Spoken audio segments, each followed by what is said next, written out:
All right, everybody wake up because we are here with Dr. Mona Patel, who is the snoozologist. And she is not going to let us snooze today, are you? I am not. No, not allowed. Well, thank you so much for being here. I can't even believe how excited I am for this journey that you're on. And I want to get right into just a little bit of your background because you have an extensive background in dentistry. You got your first dental degree in the UK, right?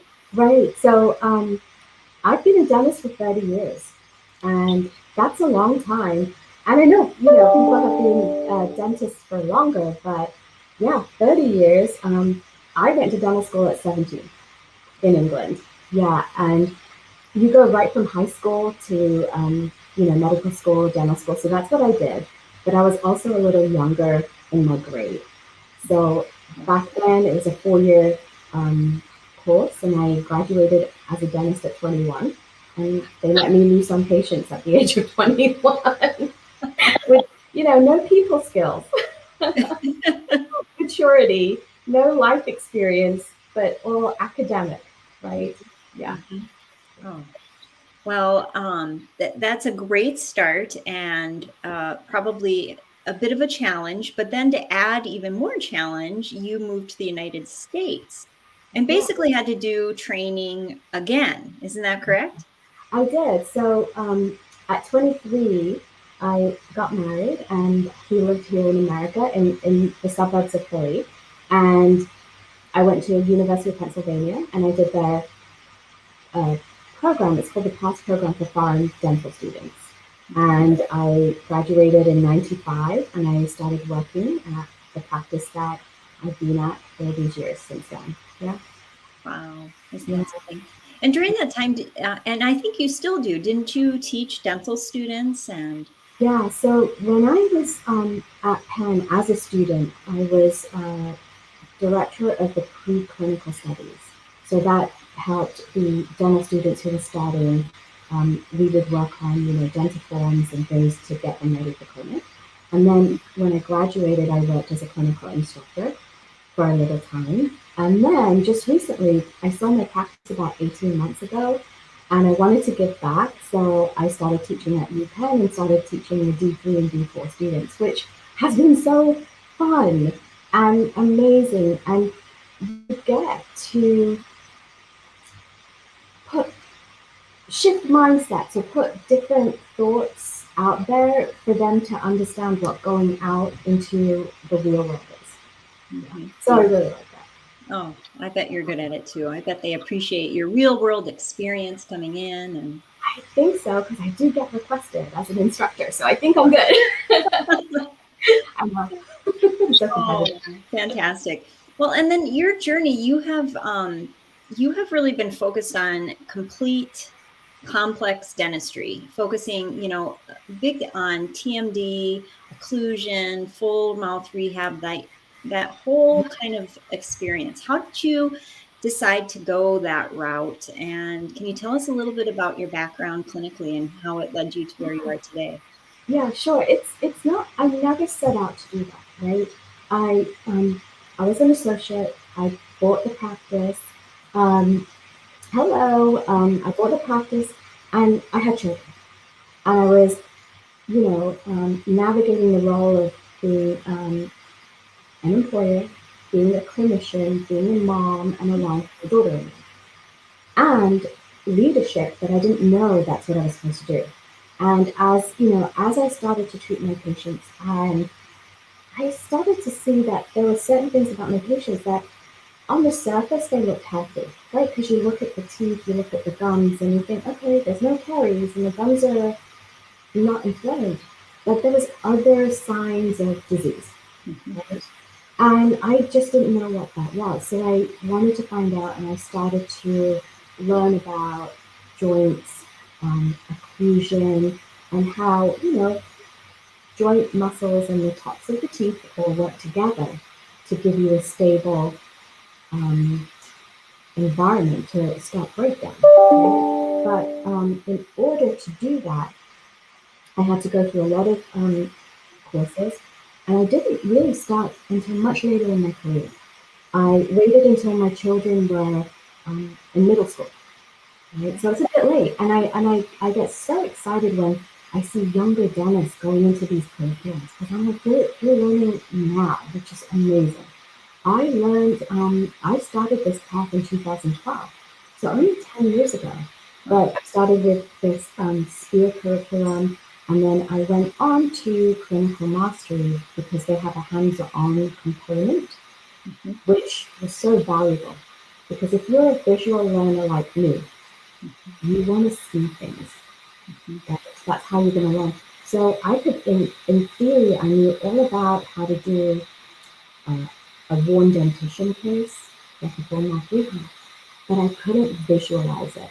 So when I went to the uh, clinical mastery course, what really was amazing for me was seeing Dr. John Rusty, and people might know him from Dental Town, and sit down with a patient and go through the whole process, from theory to um, controlling the bite, TND, and prepping 20 teeth in one section and temporizing, and then going back a few weeks later to do the seat prep.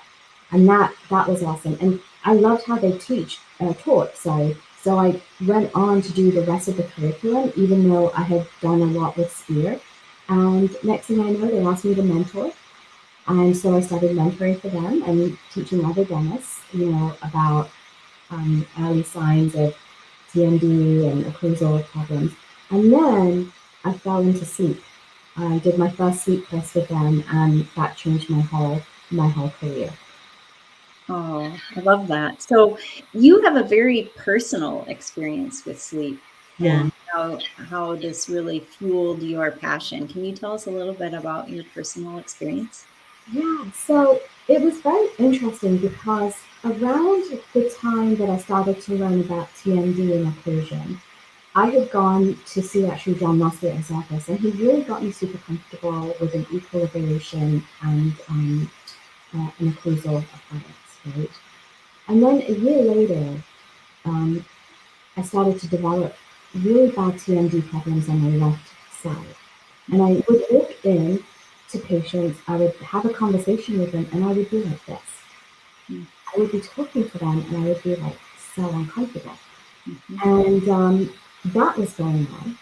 And at the same time, um, I wasn't sleeping well, right? I had started snoring heavily. So my husband had actually kicked me out of the bedroom. Wow. Yeah, and it's embarrassing to say I snored loudly, right? But I share this because so many women, I don't know, kind of like try and gloss over it and not think it's I mean, not something that should be talked about because they're embarrassed. But I snored so badly, and notice he kicked me out of the bedroom. He didn't leave, but so I went into a different bedroom, and for 2 weeks. You know what? I'm hearing a little fuzziness. Is that my computer or I don't know. I was trying to check the sound, but I do hear a little. yeah? So I don't know. I don't know if that's better. I just closed a window, so Okay. yeah. Um. Anyway, moving forward. My 2 weeks out sleeping on myself by myself, I started to get so depressed. Mm. Because I was like, I'm 48 years old, and oh my God, I'm at my grandparents. I'm sleeping in a separate room with my husband. What is that going to mean for our relationship? Mhm. I mean, my self-esteem went down, and I really started to not feel great about myself. In the meantime, my health was suffering. I had low thyroid. I became pre-diabetic. I had a lack of adrenal activity, so I put on all these medications. Right? Yeah. And nothing, and I would come home after work, and I finished work at like 1:30 p.m. I'd come home and I could not get off the sofa. I would, for 3 hours, I would just be lying there trying to get the energy to even get up to make dinner for my family. And I couldn't even do that. And we would eat takeout. And then I would feel guilty. So guilt worry, insomnia, depression, pain, chronic pain, not Right. sleeping well, and putting on weight. Even though I limited so many of my, foods and I tried to exercise just to hide. So around that time, I signed up for a sleep course. And at that sleep course, I took a sleep test because that's what we do at sleep courses. We kind of say, hey, why don't you take a test and we'll see what happens. And I was diagnosed with mild sleep apnea, right? Now, at this point, had any of your medical doctors questioned your sleep? Not at all. Um, they put me away, they put me straight on metformin because I'm fighting my genes. Right? My father became diabetic, my mother pre-diabetic. Let's just put you on metformin. Right. Your thyroid's, not functioning well. Let's put you on a thyroid medication. Let's put you on adrenal support meds. Oh, your progesterone is low. Let's put you on some progesterone. But no question, no forms by my doctor to fill out about my sleep. Right? That's crazy. Yeah. And I'm, in shock that our PCPs and physicians don't do that. So, you're welcome. So, I was mildly sleep apneic, right? And so, all right, what do I do with this? Let me make an appliance for myself.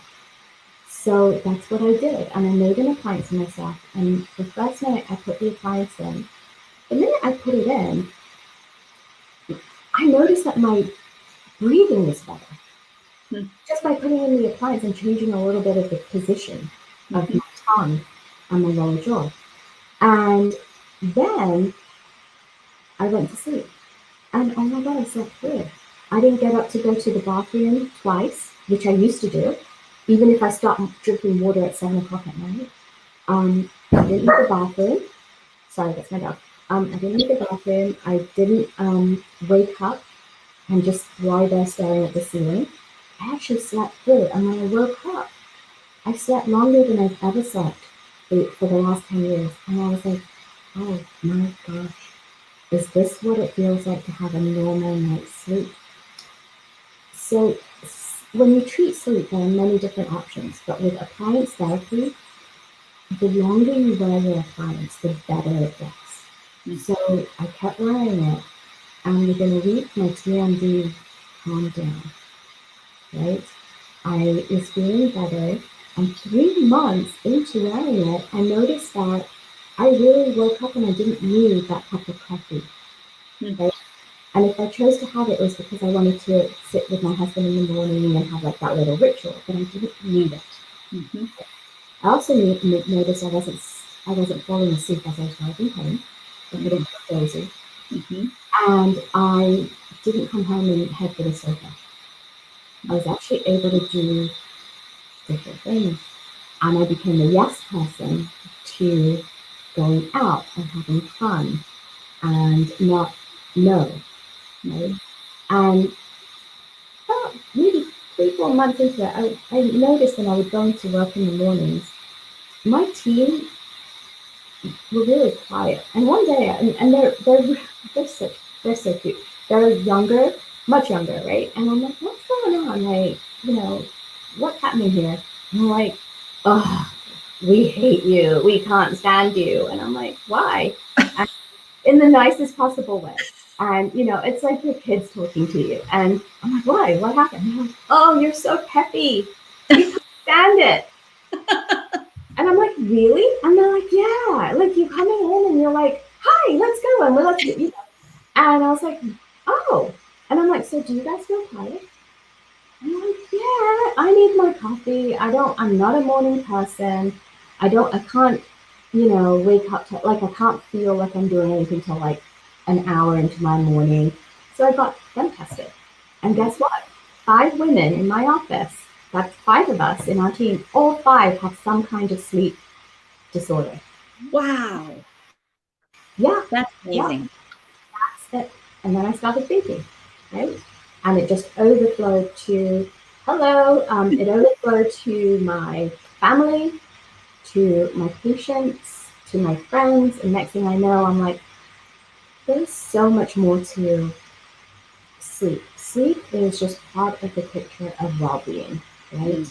And I love sleep, and I love connecting the dots for patients, and I love seeing those patients coming in that don't look you in the eye, that are tired or grumpy, or they just don't want to interact. And immature Mona, years ago, would be like, oh my God, that patient's such a pain. I'm going to charge them extra because they're just so annoying. Now I'm like, please God forgive me for being so mean, because most likely they were tired, or they were depressed, or they were anxious, or just did not have the energy to be themselves. And I see that now. I see patients who are tired turning into patients who are happy. And that's why I do. This is why I do what I do. Oh, wow. Yeah. So is it true that it shows up, or it can show up very differently in women than it does in men? Big time. So I didn't realize at the time when I first started my journey, but the more I looked at it, the women have a very different presentation to men. And women will score lower on their home sleep test or their PSG lab tests, but will have more, they'll be more symptomatic, right? So women totally are very different in presentation. They're more insomnia, they have, they will snore, but insomnia, depression, anxiety are a lot of the problems that women will present as compared to men. And that happens in women who are older and are going through the transitional part of life, menopause.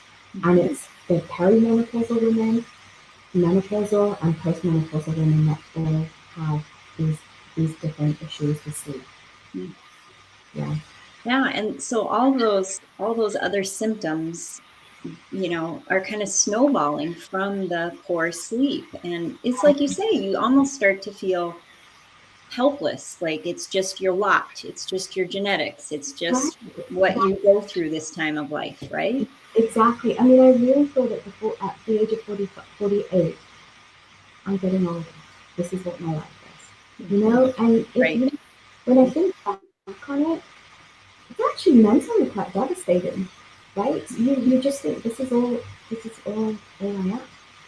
Just tired and just going through the motions of life, of doing my tasks and like looking forward to bedtime at 8 o'clock. Right. Right? Now I don't sleep till 10:30 and I wake up at 7. Right? Yeah, very different. Um, as I started to research more into women and sleep disorders, I realized there's upper airway resistance syndrome, especially for younger women, which is what my daughter has and my hygienist has, and a lot of my younger, fit female patients who are really petite have that issue. PCOS, PCOS and sleep disorders are connected, and pregnancy. So yeah, and so none of these women in any shape or form are being really screened, right? So what we're doing is we're just waiting for our loved ones, our patients, our friends to get older and have systemic disturbances, which then will grow them into, patients needing a script for a pill.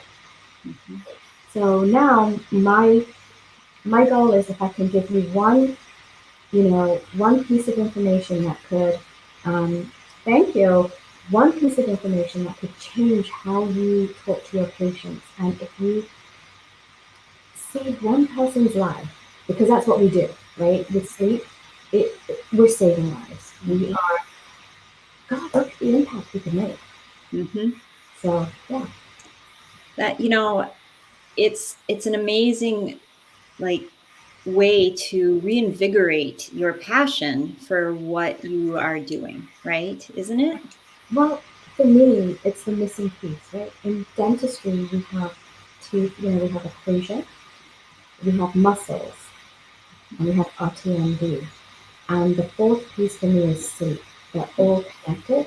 And sleep is part of the TMD and pain category, right? So many studies out there show that patients, especially women with TMD, usually have an underlying sleep disorder, right? So if you don't recognize that and diagnose it, and you try and treat the TMD without treating the sleep, you're not going to have a successful outcome. Yeah, so it's really needs to be looked at first before you do anything, doesn't it?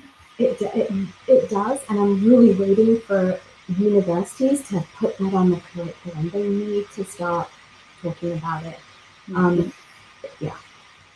Yeah, look at this. Yeah. I know so many people don't know about it. I know, right? Yeah. So I want to mention real quick that I've got a pictorial evaluator that has some signs of oral conditions that are connected with sleep. And I'm going to send that to you, Laura, and you're going to put it in your files, right, for Yes. the group. Yes. So everyone can access it. Yeah, and it's something that your assistant or hygienist could do before you even come into the room to do the exam, right? Yeah, because when you're trying to put sleep, dental sleep medicine into your practice, there's a lot of moving parts. And actually, that procedure is very different to dental procedures. It's a medical procedure. We're providing a dental solution or a dental pathway for a medical condition. So there's lots of different things that we need to do. And you as a doctor are not going to be able to do it because you are, working on your restorative patients. You are doing many, many other things. So your team needs to drive the screening and the pathway for the patient to get a diagnosis. So I love that you segue into this because it kind of leads into your passion and what you're doing now. But this woke you up, so to speak, right? And made you want to implement this into your practice. And I'm sure it was challenging figuring out all those pieces. Yeah, the great news is for some reason I'm a really awesome implementer. That's one of my talents in anything. So I'll go to a course, and this is a great tip for everyone. When I go to a course, I will have 4 little notepads by my side, as well as mine. And each notepad is actions for assistant, actions for hygienist, actions for front desk, actions for office manager. And at every course I go to, every time they say something for the team, I'll write it down. And then I'll have my action sheet as well as my theory. But when I go home, it is so quick to reference all the actions, write them all up for my team, and then I always schedule a team meeting the next day that I'm back in the office. And that's how I was able to implement a lot of this stuff. That is brilliant. Isn't it? That is brilliant. You should put a patent on that. That is brilliant. I know. And the other thing, guys, I take videos of when a speaker was speaking and it was super important of the concept. I would have the manual that they did, and I would take a video, and then I would take a little sticky and reference the video number to the section. And it was just really a great way for me to be able to learn and absorb quickly and get things implemented. Wow, that's fantastic. So through this, you have successfully implemented a system into your practice. Correct. And that's where the Snoozologist kind of was born, right? Can you tell us a little bit about how that came to be? Yeah, so it's so interesting. So I started with one sleep course, and it was 2 days. I'm like, oh, this is good, but I need more. So I think I did every single foundational sleep course out there, which are 2 days, and they're all very similar.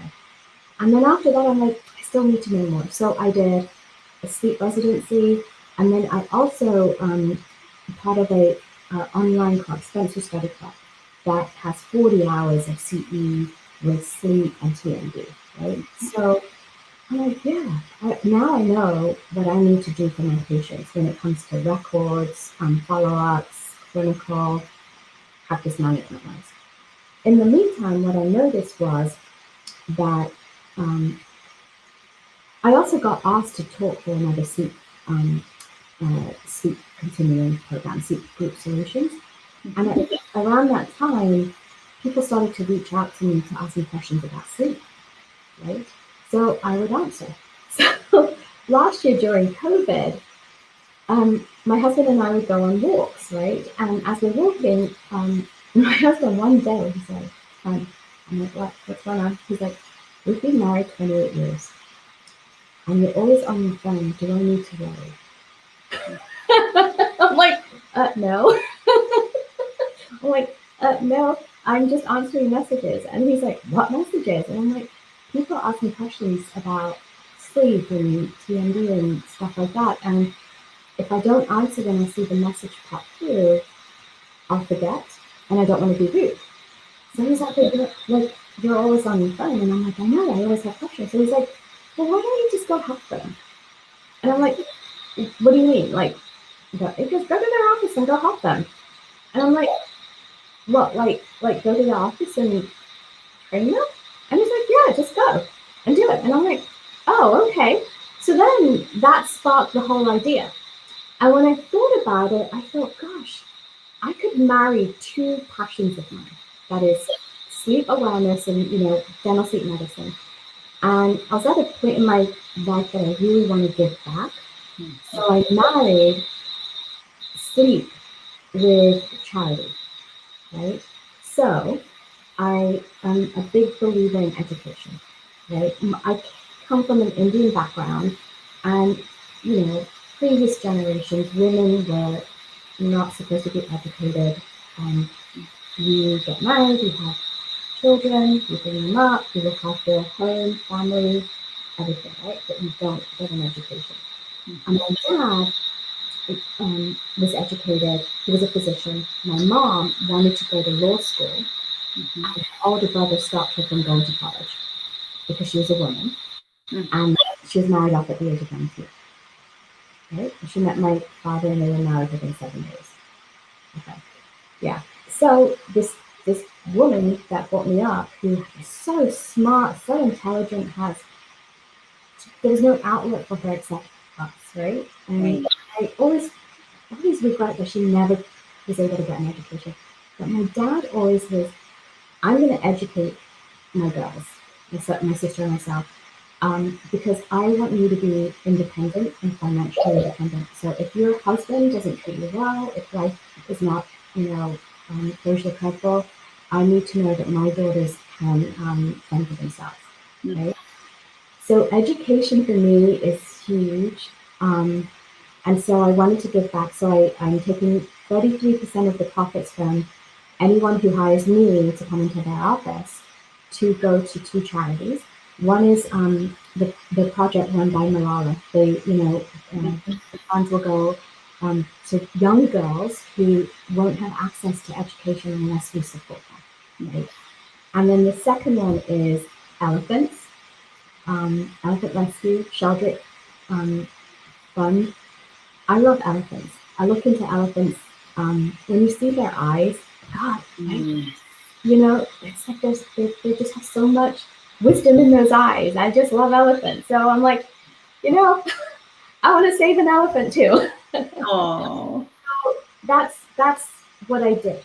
And this dental snoozology is going to be where I come into the office for 2 days.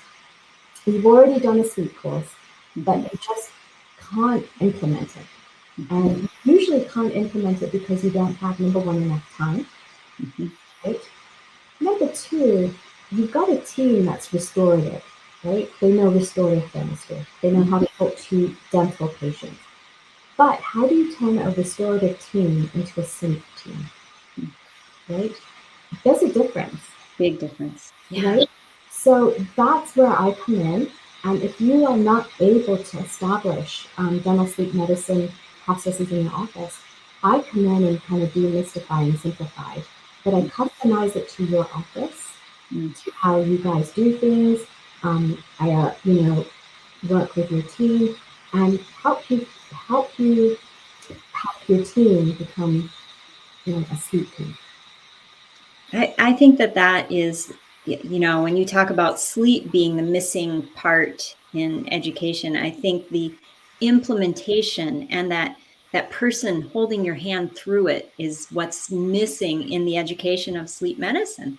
Yeah, because when you go to a course, they every course is brilliant. They give you such great information, but the Mhm. problem is, um, they they're at a point where they've been doing sleep for so long that it's like, oh yeah, I get my patients from the specialist. I've been doing this for 12 years, and I that's how I get my patients.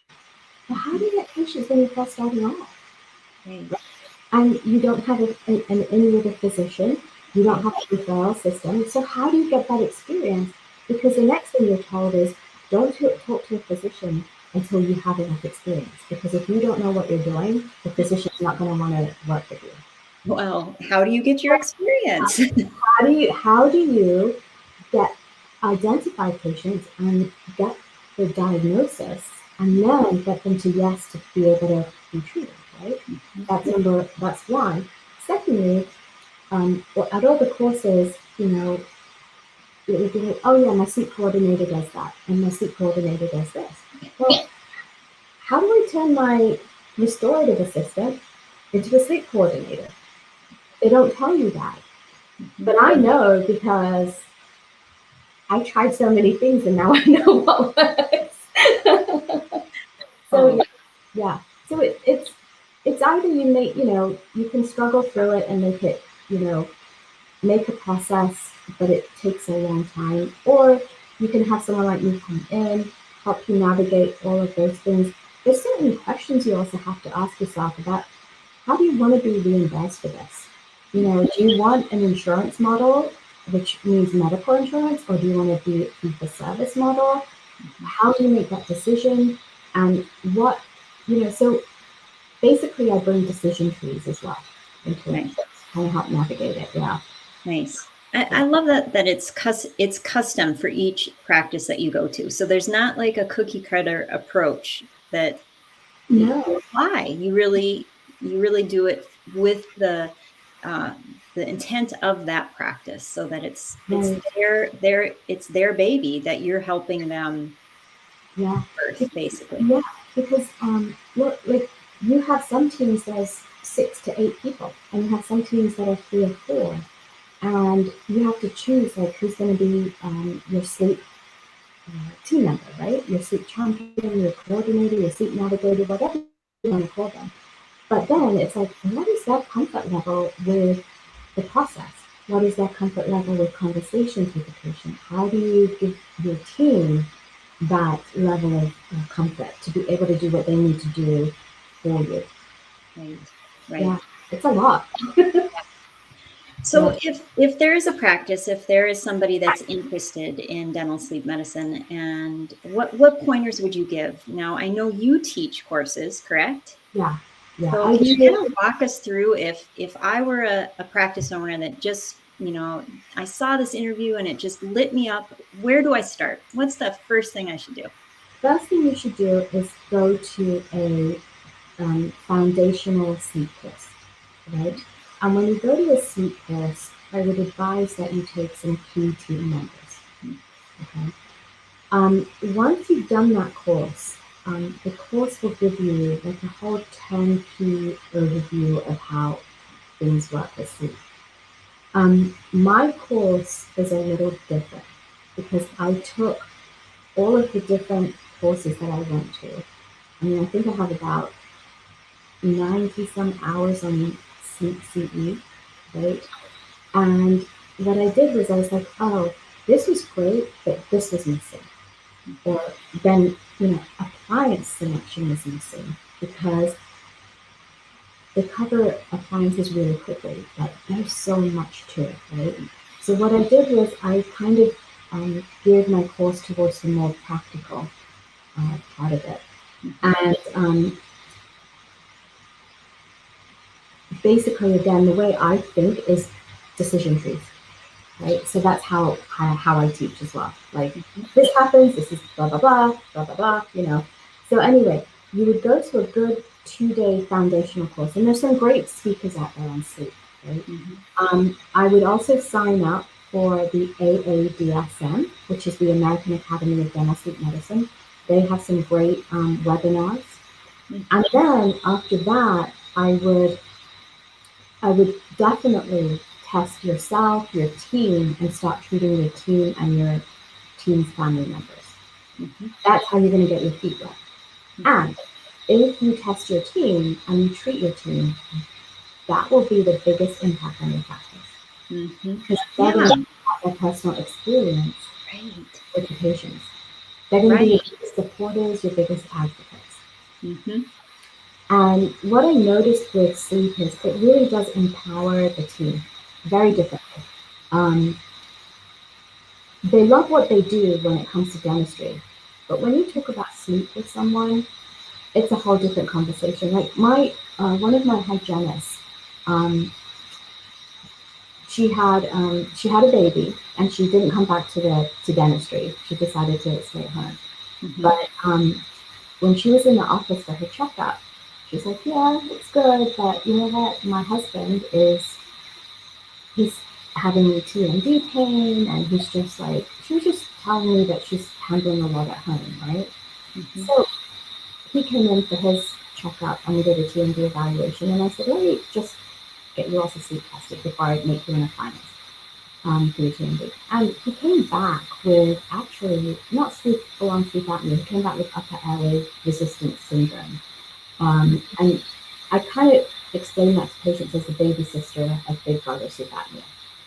And so we treated him. It had to be within all appliance. And when you talk to him, he'd always be like, yeah, hi, yeah, things are good, blah, blah, blah. Well, we gave him the appliance, and he came back 6 weeks later, and he's like, hey, Dr. Clark, how are you? Oh my gosh, thank you so much. I'm going to the gym at 5:30. My wife loves me again because I can go grocery shopping and help her with the baby. So I'm like, that's really good. Do you feel better? Oh my God, yes. And I'm off my Ritalin. Oh my gosh. Right? And he was 32 at the time, but since the age of 17, he was put on Ritalin. He was diagnosed with ADHD. Right? And so the great news is that a lot of people are now getting to be aware that ADHD children are misdiagnosed and could be a sleep disorder that's associated with what they're presenting with. So, I mean, imagine the lives changing. I mean, I just think about the numerous lives. Yeah. I mean, I had a patient, I've been at my practice for 26 years, right? So I see my kids growing up. And my one patient, he is now 23, and I've seen him since, the age of 2 years, right? At 23, he walks in, and I'd made him a night guard before I knew about sleep. And he came in and goes, Doc, I got my night guard. And I'm like, okay, well, let's talk about what we need to do. But let me just go over your medical history. Anything changed? Yeah, I'm on hypertension medications at 23. Right? And I'm like, that's strange. I'm like, why? What did your doctor say? Like, he goes, oh no, my blood pressure's running high, so they just put me on medication. So I'm like, okay, well, I looked in his mouth and I'm like, there's signs of, that he could be having a sleep issue, right? Large tongue, small arches, lingualized teeth, and I tested him, and he was diagnosed with mild sleep apnea. Right? Now, at 23, if we didn't know that, he would just continue to take hypertensive medications. He was probably one of those people you hear about who would have a heart attack at the age of 40, right? Yeah. No, not now, because we put him in an appliance. And his after a year, BP normalized. So yeah, so that's why it's so important. So important. And I suppose this is a question for you. I suppose people are probably more compliant with their appliances because they feel so much better. Do you find that the case? Yeah, I mean, I do the CPAP appliance, like CPAPs are the golden standard for severe sleep apneas. And if I have a patient who is doing well on a CPAP, I will never take them off that CPAP because that's great for them. Um, the AADSM and the American Academy of Sleep Medicine, there's a white paper where they're saying that mild sleep apneas and even moderate sleep apneas, the first line of treatment can be an appliance. Mm-hmm. So you can treat those patients with appliances. And when you ask people what they would like to wear, they prefer wearing an appliance, right?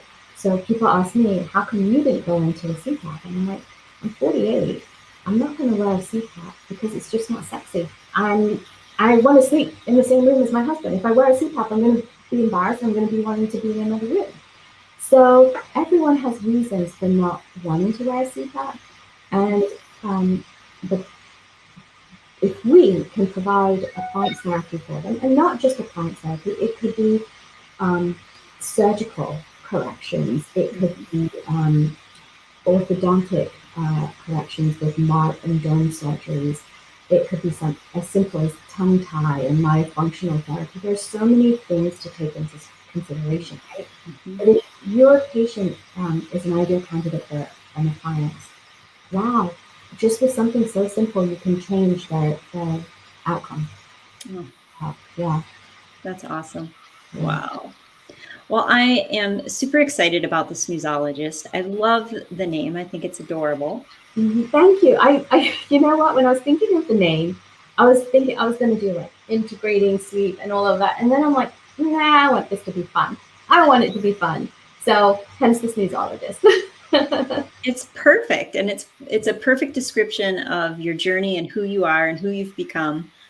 You are the Snoozologist, and so I love that.